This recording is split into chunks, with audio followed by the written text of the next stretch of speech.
Hi, my name's Leah Ridgway. I'm one of the physicians at Women's Health Associates, and this is Monica Gallegos. She's my nurse. We've been working together for years, and the topic that we're going to talk about today is sexually transmitted diseases. Dr. Ridgway, what is an STD and how do you get an STD? The primary method of acquiring an STD is through some sort of sexual contact with another individual. Sexual contact doesn't just mean intercourse or vaginal intercourse.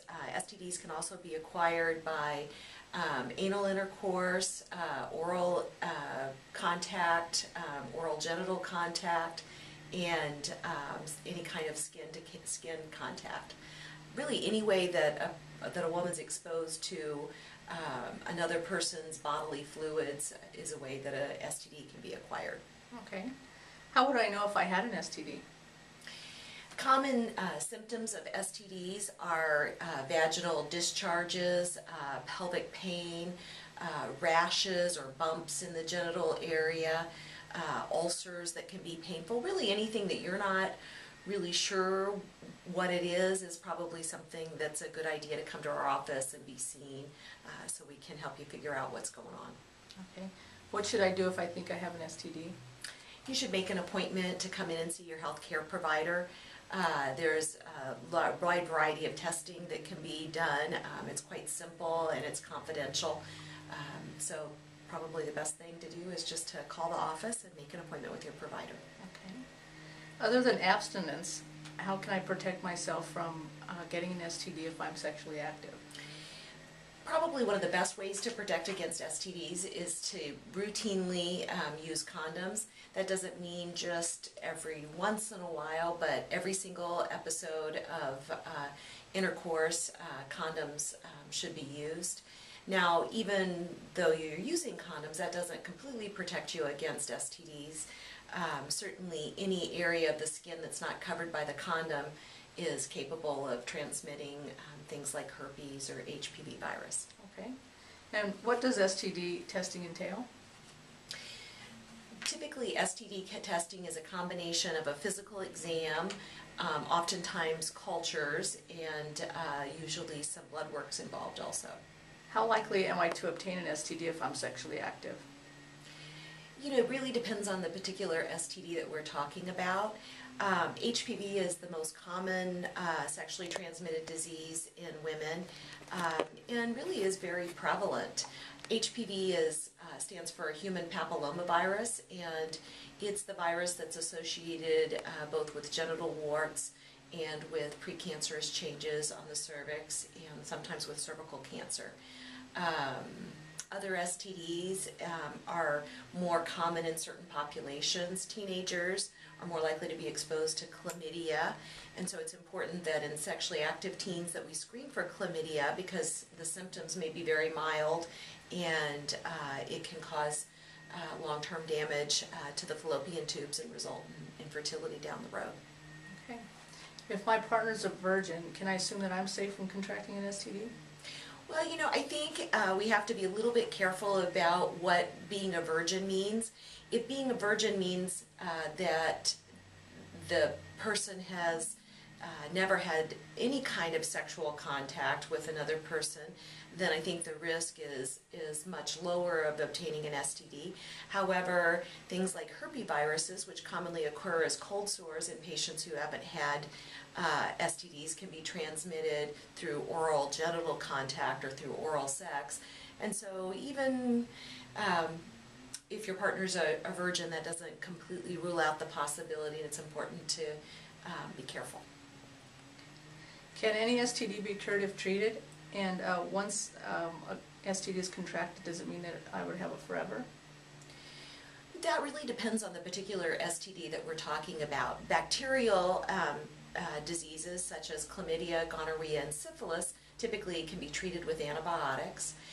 Viral diseases such as HPV or herpes or hepatitis are things that really there is no specific treatment from.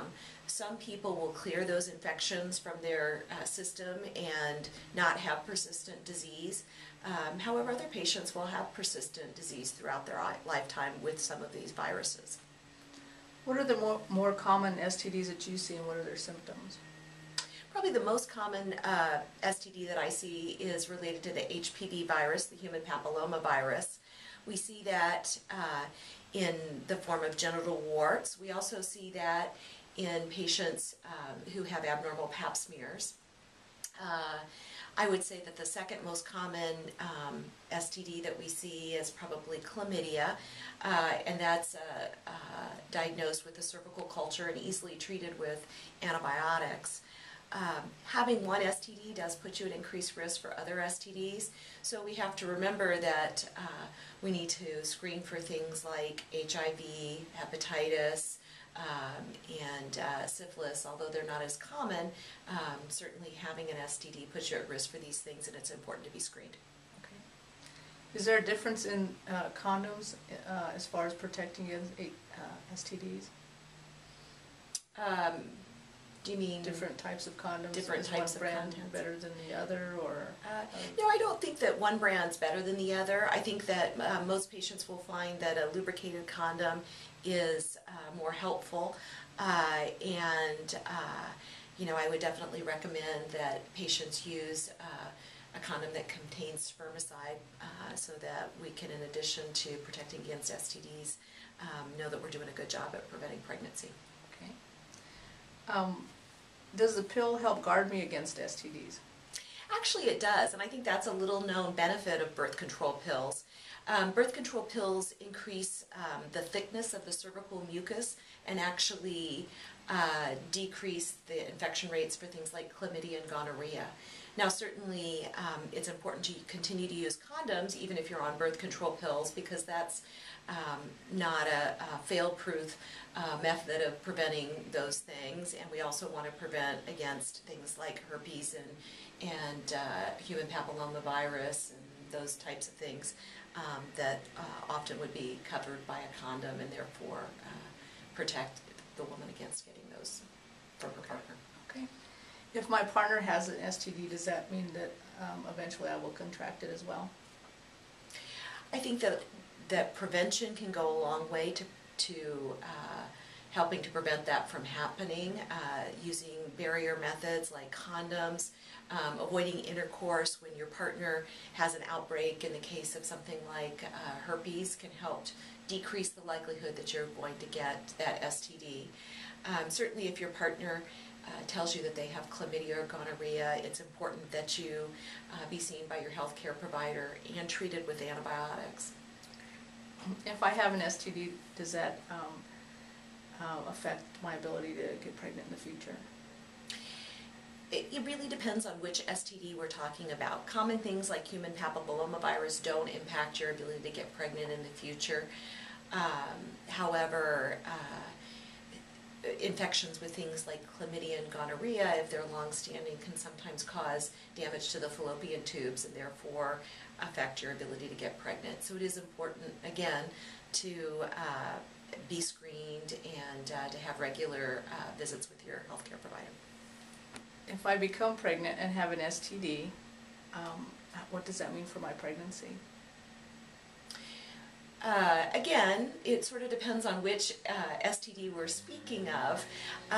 Most bacterial STDs can be treated successfully in pregnancy, and in the case of chlamydia and gonorrhea, which are more common, don't typically result in any long-term effect to the fetus. Syphilis can be particularly problematic during a pregnancy and is probably beyond the scope of this conversation. Things like human papilloma virus is unlikely to cause a problem with the pregnancy. HIV is something that we screen for routinely in pregnancy, because although the prevalence in the population that we see is somewhat low, it's not very common. It's important to know that ahead of time and to treat the mother with antiviral medications to decrease the risk of the fetus acquiring kids. Okay. I've heard that there are vaccines guarding against STDs. Should I get vaccines, or why not? The vaccine that I think that you're referring to is the HPV vaccination, and I think it's a very good idea. It's recommended for women between the ages of 9 and 26, and it's a series of 3 separate shots to become fully vaccinated against the human papillomavirus. It appears to decrease the rate of HPV infection. In addition, decreases abnormal pap smears and a woman's risk for cervical cancer. So I do recommend the HPV vaccination to my patients. There are also vaccinations for things like hepatitis B, which can be sexually transmitted. And most children are vaccinated as infants, or at least start their series of vaccinations for that particular STD. And I think that's a good idea also. Okay, thank you.